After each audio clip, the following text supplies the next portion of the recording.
You are listening to Buddha's Healing, where we contemplate the Buddha's teachings together to live peacefully amidst the everyday world. The frantic flow of life and the disease of anxiety rooted in the soul.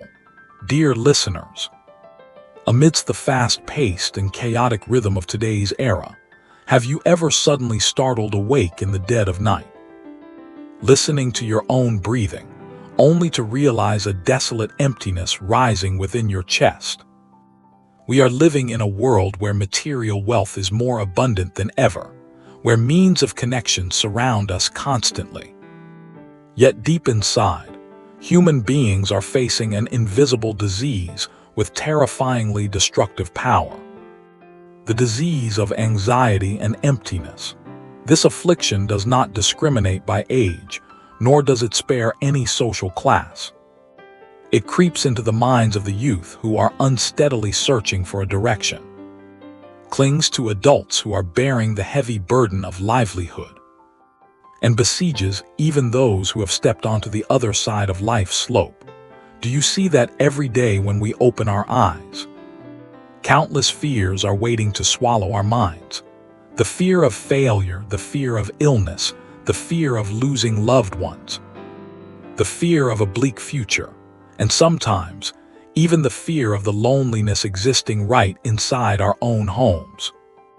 Our mind is like a machine running over capacity, continuously rewinding past regrets and projecting terrifying scenarios of the future. That torment drains every ounce of our vital energy, making the smile on our lips feel forced and causing our eyes to gradually lose their innate clarity. Today's topic, 7 Buddha teachings on inner peace: how to eradicate anxiety and emptiness instantly, is not open to hand you a temporary tranquilizer.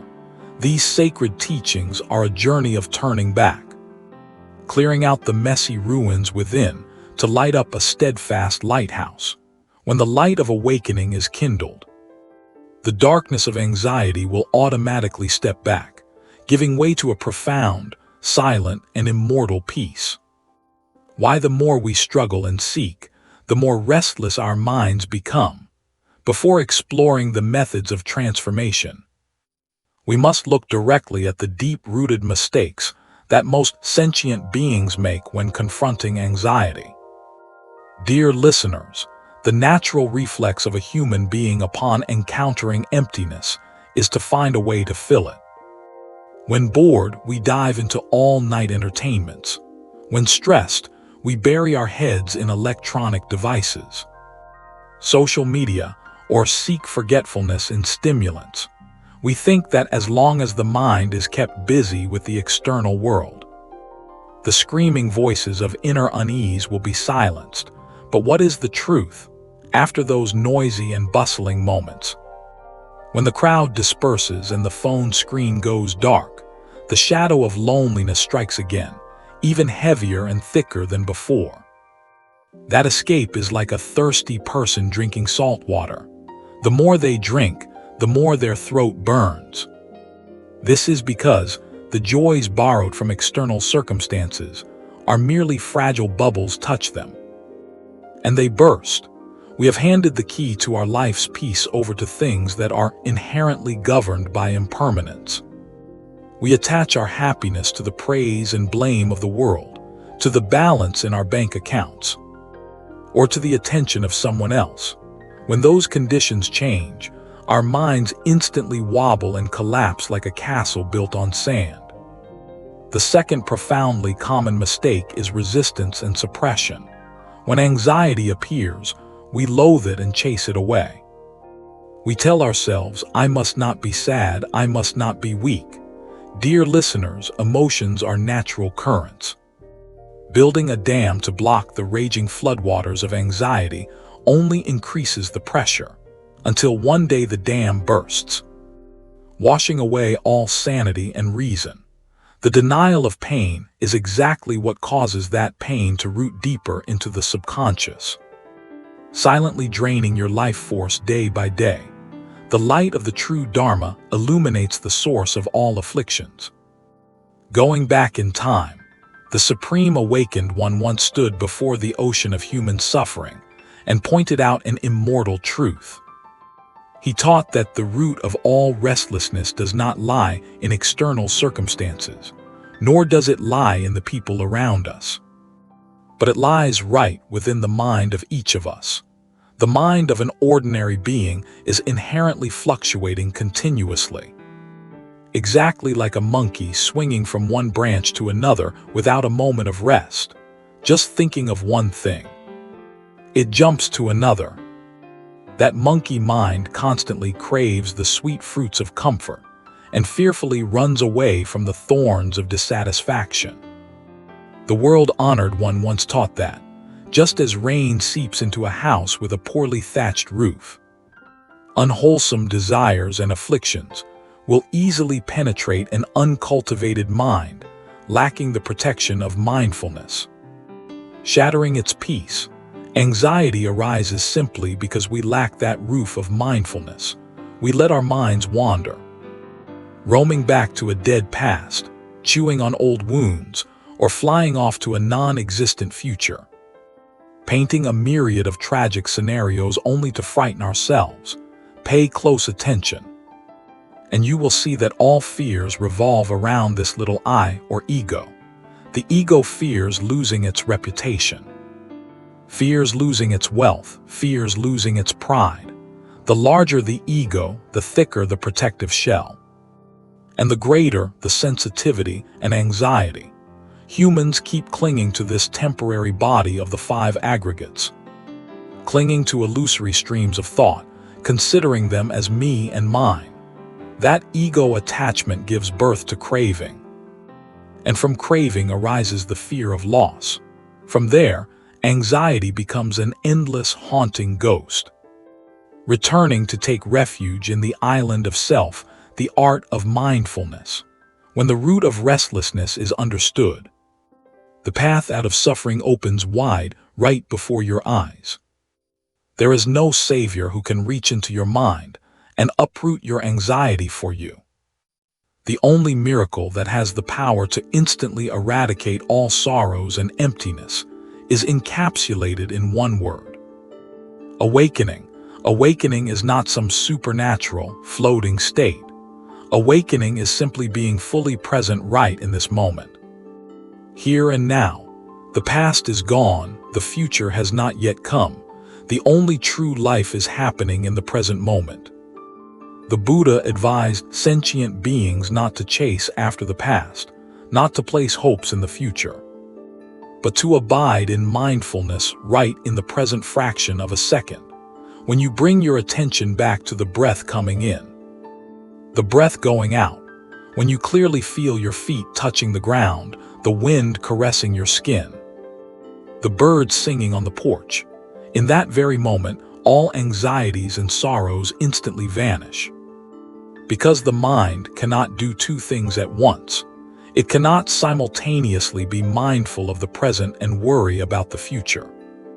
When facing the anxiety of emptiness, instead of running away, learn to turn inward and gently embrace your inner mind. Become a silent observer. Watch the sadness rising. Acknowledge the anxiety surging without judging or chasing it away. Just look at it as if watching a gray cloud drifting across the sky of consciousness. That cloud comes, lingers for a while, and following the law of impermanence, it is bound to dissolve. The emptiness in the soul is not a void that we must stuff with frivolous things. That emptiness, if illuminated by wisdom, is actually the vastest, most spacious room to hold boundless compassion and infinite silence. In the following sections of this Dharma talk, we will together unfold and dive deeply into the 7 core teachings of the Awakened One. These 7 miraculous practices will be a solid anchor, keeping your mind tightly secured so it won't be swept away by the storms of life. You will know how to face adversity with a smile, how to let go of unnecessary burdens, and realize that the paradise of peace has never been in some faraway place, but reigns right within every beat of an awakened heart. Now please temporarily set aside all daily worries. Relax your entire body. Take a deep breath in to refresh your body and mind.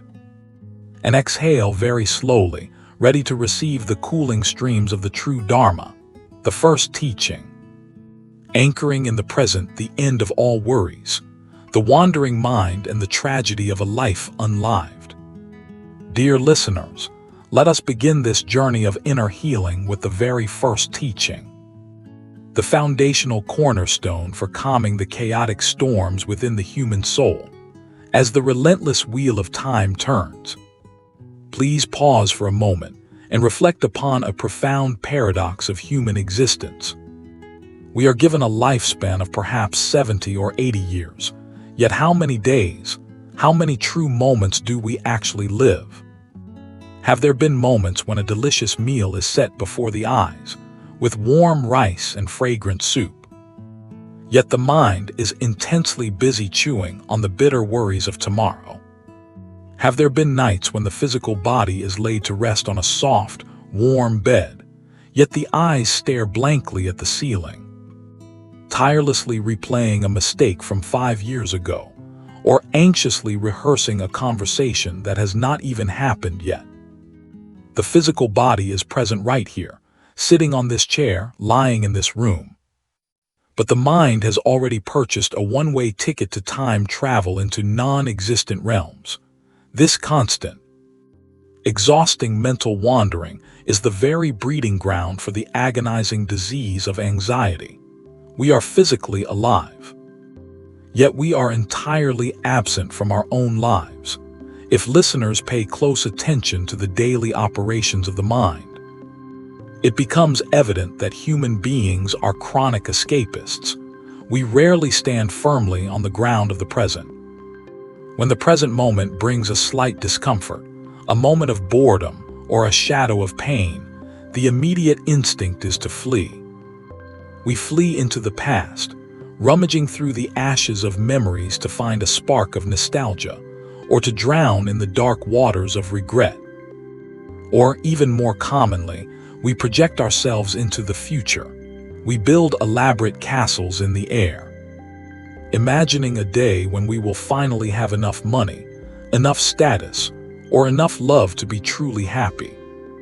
Conversely, we paint terrifying illusions of future catastrophes, bracing for impacts that may never strike. This habit of abandoning the present moment creates a profound disconnect within. It leaves the soul feeling hollow, drifting like a ghost through the corridors of time. The tragedy is that life is not a rehearsal for some grand premiere in the future. Life is the very breath happening right now, by continuously living in the what was and the what if. The precious, miraculous reality of what is slips through the fingers like fine sand. Anxiety takes root exactly in this gap between reality and illusion. It feeds on the phantom of a future that has not yet materialized, draining the vital energy needed to embrace the only reality that actually exists, the present moment. The awakened one's profound instruction on the art of living deeply. To cure this chronic wandering sickness, and to rescue sentient beings from the suffocating grip of temporal illusions, the awakened one delivered a profound, crystal clear, and timeless instruction, standing amidst a serene forest. Observing the fragile yet beautiful falling leaves, the great teacher gently reminded the practitioners, "Do not pursue the past, do not lose yourself in the future. The past is no more and the future has not yet come." Looking deeply at life as it is in the very here and now, the practitioner dwells in stability and freedom. One must be diligent today. To wait until tomorrow is too late, for death comes unexpectedly. The mechanics of anxiety and the miraculous bridge of the breath, according to the spirit of this teaching. If one looks deeply into the nature of anxiety, a fascinating and undeniable truth reveals itself. Anxiety cannot survive in the absolute present moment. Anxiety is exclusively a product of future projections. We worry about a business failing next month. We fear a medical diagnosis next week. We dread the potential loneliness of old age. All of these scenarios, no matter how terrifying they feel in the chest, are merely illusions crafted by the mind. They are not happening right now. In this exact second, none of those catastrophes exist without the concept of the future. The fire of anxiety has no oxygen to burn. Therefore, returning completely to the present is the ultimate act of cutting off the fuel supply to all worries and panic. When a sudden wave of anxiety hits, when the chest tightens and the mind races toward 100 disastrous possibilities, do not fight the feeling and do not try to argue with the fearful thoughts. Instead, immediately anchor the mind to something real, tangible and present. The most magnificent, ever-present anchor is the breath. The breath is the sacred bridge, connecting the wandering mind back to the physical body. When the mind runs away into the foggy lands of tomorrow, the breath is the gentle, unbreakable rope that pulls it back to the safety of today. Breathing in, there is the awareness of the in-breath. Breathing out, there is the awareness of the out-breath. Just this simple recognition is enough to break the spell of anxiety. Imagine a majestic, ancient tree facing a raging, violent storm. If the tree focuses all its energy and attention on its topmost branches, which are violently whipping and bending in the fierce wind, it will feel as though it is about to snap and be uprooted. But if the tree gathers its awareness and sinks it deep down into its massive, heavy roots, holding firmly onto the solid earth, it remains steadfast, immovable, and at peace despite the howling winds above. Dear listeners, your breath, your body, and your awareness in the present moment are those deep, unshakable roots. The mind will constantly try to pull awareness back up into the storm of what-ifs and should-haves. But with gentle perseverance, simply smile at those thoughts and silently affirm, that is the future. A mere phantom. I will handle it when it arrives. Right now, my only task, my only reality is to breathe. Feel the weight of the body resting on the chair. Listen to the distant sound of a passing vehicle or the singing of a bird outside the window. Notice the gentle rise and fall of the abdomen. In this very second, in this exact breath, is there any actual physical crisis happening? The answer is almost always no. Right now there is safety. Right now there is life. By practicing this simple yet infinitely profound truth, the practitioner strips anxiety of its illusory power. The turbulent, muddy waters of a panicked mind are given the chance to settle, gradually transforming into a crystal clear, serene lake of peace. When the mind is firmly anchored in the present, the emptiness is no longer a scary void, but becomes a vast, illuminated space of absolute freedom. To help you more fully empathize with the miraculous power of anchoring the mind in the present moment, please relax your shoulders, quiet your thoughts, and journey with me back to the ancient city of Rajagaha. During the time when the awakened one and his Sangha resided in the tranquil bamboo grove, the story of the sleepless merchant and the phantom of tomorrow, in the prosperous capital of Rajagaha, there lived a phenomenally wealthy merchant named Vasava. His trading caravans spanned across kingdoms. His warehouses were overflowing with gold, silk, and precious spices, and his mansion was as magnificent as a royal palace. From the outside looking in, people praised Vasava as the most blessed man in the world. He had everything a mortal could ever desire. Yet hidden behind those towering, heavily guarded walls was a man living in absolute hell. For 3 continuous years, Vasava had not known a single night of peaceful sleep. As soon as the sun set and the bustling city fell quiet. A terrifying monster named anxiety would awaken within his mind, lying on his bed woven with the softest silk. Vasava would stare into the darkness, his heart pounding like a war drum. He worried that a sudden storm at sea would sink his fleet of trading ships. He panicked over the thought that his competitors would form an alliance to crush his business. He imagined his servants conspiring to steal his gold, and he even agonized over the distant future, fearing that his young children would squander his empire and die in poverty. Night after night, his mind forcibly dragged him into 100 different tragic scenarios. Vasava hired the strongest guards, installed the heaviest locks, and consulted the most famous physicians to prescribe him sleeping herbs.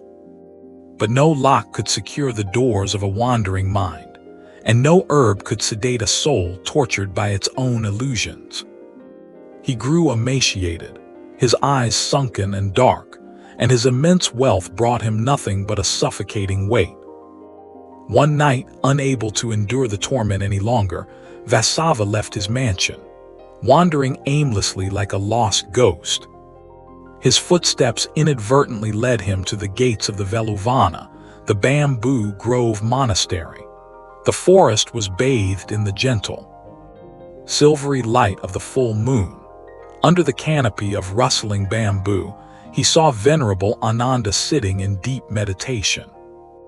The monk's face was unimaginably serene, radiating a profound peace that seemed to freeze time itself. Overwhelmed by a sudden surge of desperation and longing for that very peace, Vasava fell to his knees, his tears soaking the dry earth. "Venerable sir," he sobbed, "please save me. I possess mountains of gold. Yet I am the poorest and most wretched man alive. My mind is a burning furnace. It tortures me with visions of ruin, poverty, and betrayal. I am exhausted. How can I stop the disasters of tomorrow from destroying my life today?" Venerable Ananda slowly opened his compassionate eyes. He looked at the trembling, broken man before him with boundless pity. His voice, warm and steady as the earth, broke the silence of the night. "O faithful lay disciple, look closely at this bamboo grove. Do you see the bamboo trees panicking because the harsh winter might come 3 months from now? Do you hear the nightingale crying because tomorrow it might not find a worm?" Vasava shook his head, wiping his tears. "No, venerable sir, they are just trees and birds. They do not know how to think." Venerable Ananda smiled gently. "They do not lack intelligence. They simply do not possess the human habit of creating phantoms. The disasters you speak of, the sunken ships, the stolen gold, the ruined empire, where are they happening right now? Are they happening here in this peaceful forest under this moonlight?" "No," Vasava replied, his voice trembling. "They are not happening here, but they might happen tomorrow." "Ah," the Venerable nodded, "they might happen. But right now, at this very breath, they do not exist. You are allowing yourself to be crushed by a phantom, a ghost of the future that your own mind has painted. You are carrying a heavy sack of rocks across a desert, and those rocks are nothing but illusions." Venerable Ananda gestured for the merchant to sit down on the grass. "Close your eyes, Vasava. Stop fighting the phantoms. Instead, bring your attention back to your physical body. Feel the cool night breeze touching your skin. Listen to the gentle rustling of the bamboo leaves. Now take a deep breath in and know that you are breathing in. Breathe out slowly and know that you are breathing out. In this exact moment, you are not bankrupt. In this exact moment, you are safe. Anchor your mind right here."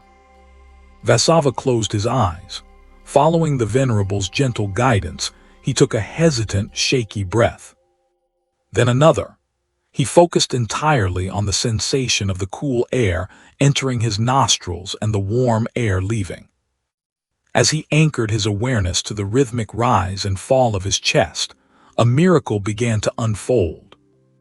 The deafening, chaotic voices of tomorrow's disasters started to fade, losing their grip on his consciousness.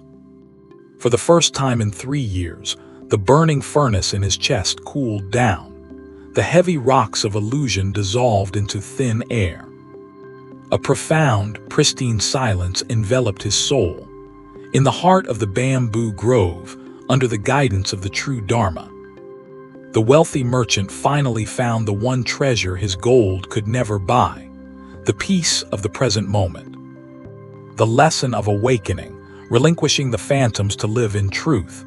Dear listeners, the story of the sleepless merchant Vasava is a timeless mirror, reflecting the deepest struggles of our modern existence.